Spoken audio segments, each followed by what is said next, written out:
নারায়ণ স্তম্ভ। এটি একটি 125 ফুট উঁচু স্তম্ভ, যার চারপাশে ভগবান বিষ্ণুর 12টি অবতারের মূর্তি রয়েছে। গীতা প্রেরণা মিউজিয়াম। এখানে ভগবদ্গীতার বাণী আকর্ষণীয়ভাবে তুলে ধরা হয়েছে। আছে পিস গার্ডেন। এটি একটি শান্তিপূর্ণ এবং সুন্দর বাগান, যেখানে আপনি মন খুলে প্রকৃতি উপভোগ করতে পারেন।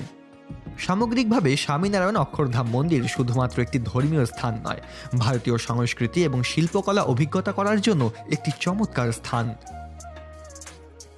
নাম্বার 1, আঙ্কর ওয়াট মন্দির, কম্বোডিয়া। আঙ্কর ওয়াট মন্দির কম্বোডিয়ার অন্যতম সেরা হিন্দু মন্দির। এটিকে বিশ্বের বৃহত্তম ধর্মীয় স্মৃতিস্তম্ভ হিসেবে ধরা হয়।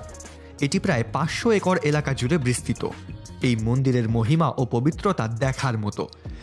যদি আমরা মন্দিরের প্রধান এলাকাগুলোর কথা বলি, I'm feeling good. Yeah, but I'm feeling on fire.